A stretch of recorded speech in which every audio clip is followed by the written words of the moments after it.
On this episode of Doing the Most, we are going to be making a zesty traditional mead. Homemade brews and various how-tos, everything from mead to roast, bake creation, fermentation, inebriation, doing the most. This recipe is actually fairly simple. It includes 12 pounds of honey, 2 oranges, a lemon, a lime, powdered wine tannin, and water to 5 gallons. We're also going to be using a nutrient schedule for this mead, so it will take a few months rather than a year or more to be drinkable.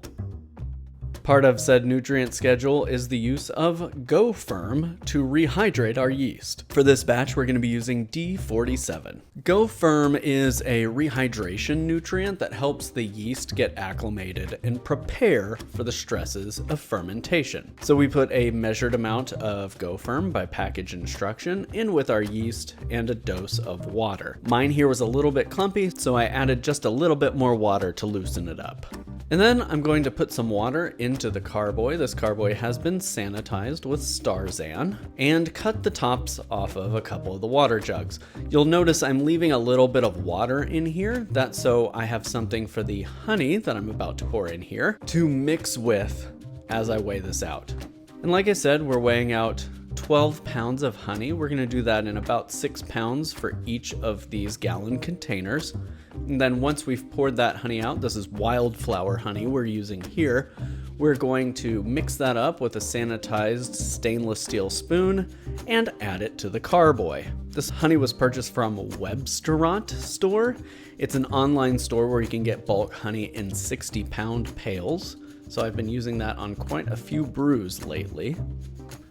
And it's fairly good honey. It's not anything spectacular, but it's nice and fruity and floral. And for traditional meads like this, or for a session mead, it works perfectly well. Now I'm zesting the citrus fruit.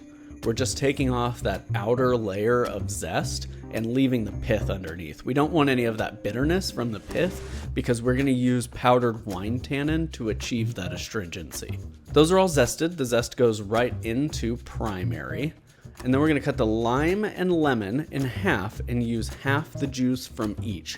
Now I've tried citrus mead a couple of different ways, and I think that the lemon and lime balance each other well. You could also just use the juice from the lime and none of the other citrus juice. Some folks find that citrus acid brings too much of a bright freshness to the mead and would rather use malic acid. If you're going to do that, you're going to want to do that kind of closer to bottling, and you're going to do it by taste. Don't trust what you read on the internet. Trust your taste buds. And then we're adding our yeast slurry that has been rehydrated with Go Firm.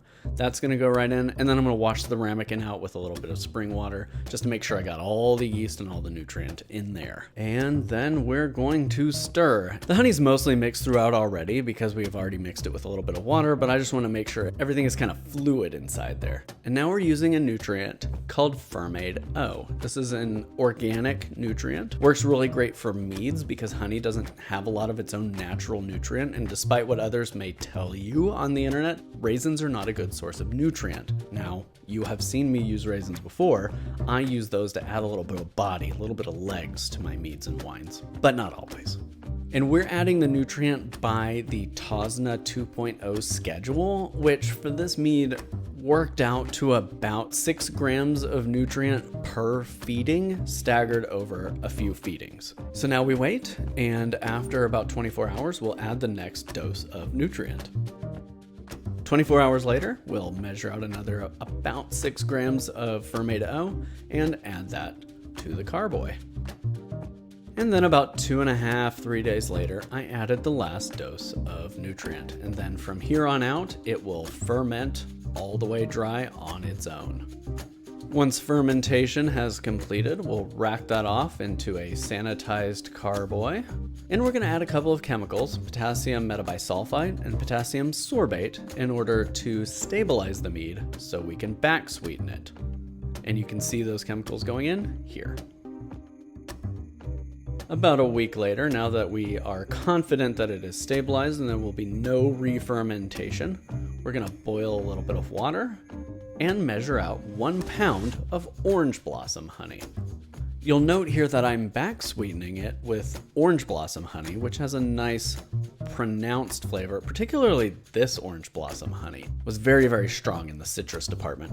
And so I use this to back sweeten to enhance those flavors of the citrus fruits that we zested and juiced. It's a good way to kind of make your honey go farther by using a more neutral honey for your fermentation and a more pronounced honey for your back sweetening.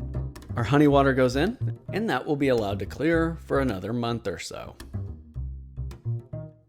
Once that's clear, we're gonna rack it into a bottling bucket and bottle as usual. That other mead you see there is a tart cherry mead that I will be highlighting on the channel coming soon.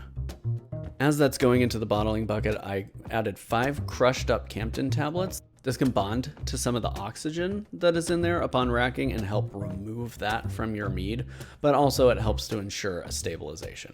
We got a couple dozen wine bottles out of that, and this video wouldn't be complete without a tasting. As of recording voiceover for this video, it is October 15th, 2019. The yeast for this mead was pitched August 4th of 2019. So this is still very, very young as I taste it, but it is open, it's bright, it's fruity. It's got a kind of muted acidity that I can tell will come through a little bit more. And honestly, it could have used a little bit more powdered tannin. The wine tannin we put in here was about a teaspoon. I think we could have doubled or maybe tripled that just to give it a little bit more bite.